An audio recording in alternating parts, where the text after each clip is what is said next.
Welcome and welcome back. We're here to review episode 6 of the first season of The Mandalorian. I will be interested to see what they do with season 2, if it will be the same 8 episodes, if they will be of varying length.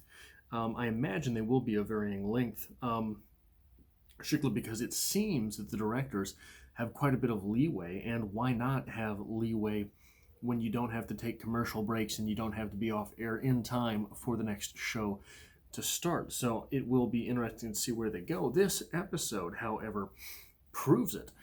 This series is made to be a video game. This series, Bob Chapek, CEO of Disney, as a Disney investor, if you don't give me the profits from a video game of The Mandalorian, I'm going to be very upset with you, especially considering that the Marvel Cinematic Universe is going on 12 years now, and there's basically 0 video games for that. You're missing out on tons of money. What are you doing? The first thing I want to talk about is some performances from this episode. Bill Burr was pretty good. Bill Burr basically played Bill Burr, but in Star Wars. So it was interesting to see him in something. I know that he has acted in things before. I have never seen him in anything.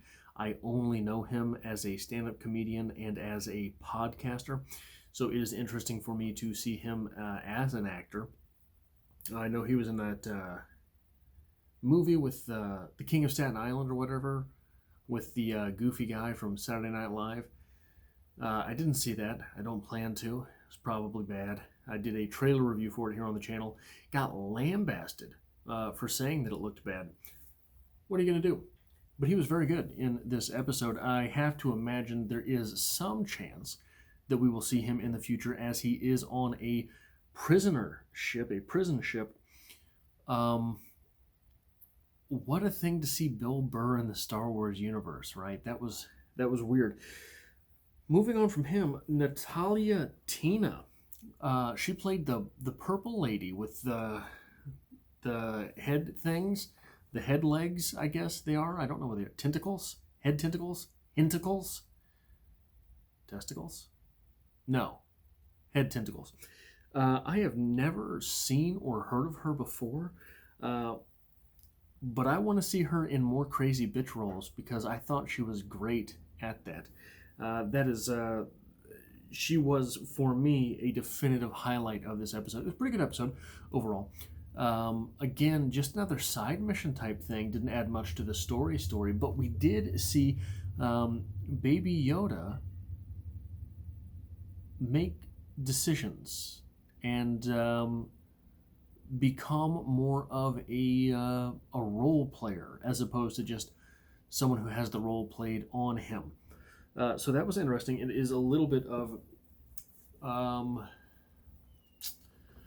I don't want to say that it's character development, because he didn't do a whole lot, but it's definitely steps forward for the character, if that makes any sense. And 2 bits of good storytelling from this episode. Number 1, every character had their moments to shine, had their moments to do things, had moments where they were really good at something, had funny moments, had action moments. Every character, which had dialogue that felt genuine to that character.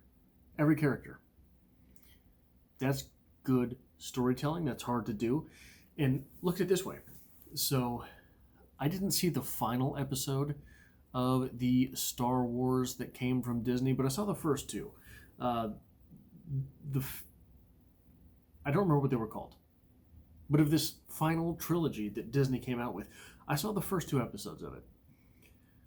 I don't know any relationships that those people had.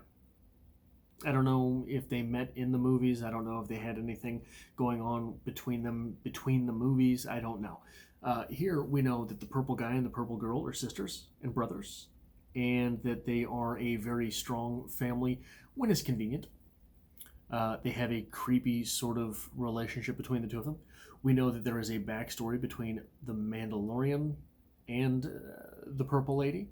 We know that we get a little bit from the devil-looking guy, that he's impervious to fire, right? That's a little thing. but it tells us a lot about that character's something about that character's history, or what that character can do without saying, "Oh, I am impervious to fire."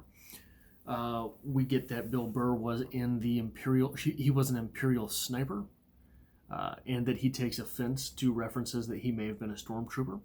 There's all sorts of little things that we pick up on about these characters and their lives previous to this episode of the show. They feel real. They feel 3D. They feel as if they have lived in this lived-in world. Nothing here feels fresh like it does in the Disney Star Wars movies. Everything in there feels like it is happening for the first time. No one's ever seen it before. These characters all know each other, or know of one another, or know of the legend of one another's species or tribes or whatever. So that is good storytelling. Everybody has a moment. It is reminiscent of the original Avengers movie, the 2012 Joss Whedon Avengers movie. Everyone has their own moments to shine. That is necessary for an ensemble piece. Otherwise, the other characters are just vestigial characters. They could have been left out. They could have been evolved past, but they were not written out of the script. The last bit of good storytelling that I can point to, the fobs. We keep coming back to the fobs as good storytelling. The Mandalorian, so first off, the fob was a crucial moment in the script as far as telling us how evil the purple lady is. She's just going to kill the guy. Screw him, right? That's where we learn what the fob does. Later, the Mandalorian finds the fob, and we understand he's going to do something with it. Then he plants it on the guy at the end. So we have an arc for a non-character.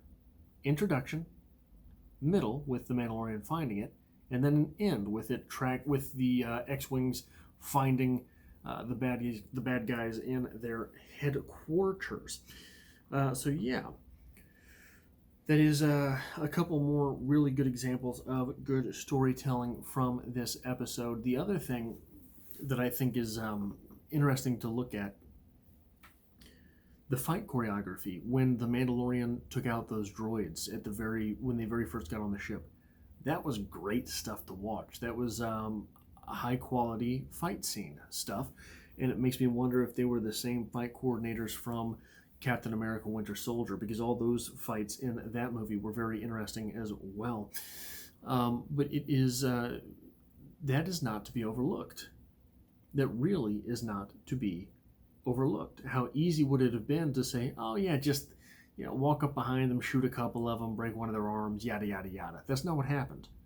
We had real dynamics to that fight scene.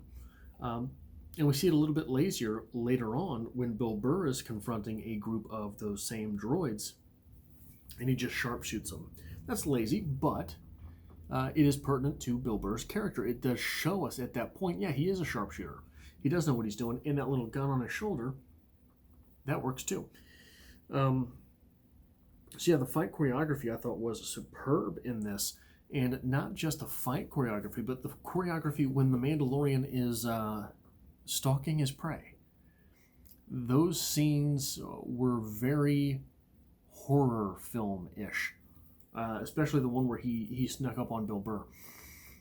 That was really good stuff. That was interesting, and it is, again, it's another example in this series of something that we should be seeing Batman movies like that.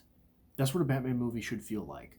You should feel the dread of the henchmen as Batman is approaching, as Batman sneaks up on them. We get a little bit of it from the Christopher Nolan series, Batman Begins in particular.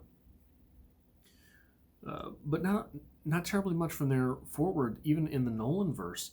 But you get a little bit of it in the first Batman from with Michael Keaton, the Tim Burton Batman, the very first one. You get a little bit of fear and dread.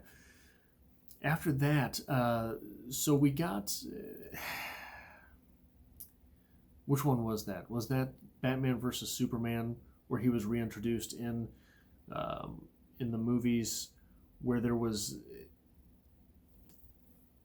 it was supposed to be fear and dread, but it was just so ham-fisted and hawkish that it wasn't. It was just bad. It was just poorly written, poorly executed, poorly everything. This is what a Batman character film should feel like. All the gadgets sneaking up on people and that feeling of dread and fear from the prey. That is exactly what a Batman film should feel like. It is disappointing that we haven't gotten that so far. But one thing that I noticed, he got shot. The Mandalorian got shot a whole lot of times last film, or the last episode. Busted up pretty bad. He got shot up a little bit in this one too. And there's no guffs on his armor, which that's fine. Maybe that's what Beskar steel is, and I don't understand it. That's fine. But it does look more interesting when it is all guffed up. And it reminded me of, who's the bounty hunter? Boba Fett. Boba Fett's armor is torn apart. I mean, he's got all the paint splashed off of it because he's been shot up. And it makes me wonder if at some point during this series, the Mandalorian is going to paint up his armor in some type of ceremonial fashion. Because that is an interesting look. It's an interesting look with him being just straight steel, too. He looks sort of like a person, a humanoid Cybertruck. But it does make me wonder if there will be some ceremony. But I don't think so, because with the other Mandalorians, I don't think any of them had any color on their armor either. The last thing that I have to raise about this episode, Baby Yoda's too smart, man. Walking around like that. It's all a ruse, I think, by Baby Yoda. At some point, either during the next two episodes or in the next season, we're going to find out that Baby Yoda, in addition to being 50 years old, really is a grown-ass Yoda. And he's capable of speech and all these sort of things. And he's just been pulling a ruse over... He's been pulling the drape over the eyes of the Mandalorian and trying to figure out what kind of person he is, right? Isn't that sort of how Yoda treated Luke at first? He acted like a weirdo and all this stuff, even though he was the wise old man from Hero with 1,000 Faces, right? From the, who is that? Joseph Campbell texts. I've got it right there. The Joseph Campbell text, the wise old man. That's who he is. But it makes me wonder if this is all a ruse from the Baby Yoda character. That is all I have for this, the 6th episode of The Mandalorian. I will be finishing this series in time to start season 2 as season 2 drops. So I hope to see you back for the 7th and 8th installment of this, and hopefully as I am doing the episodes for season 2 as well.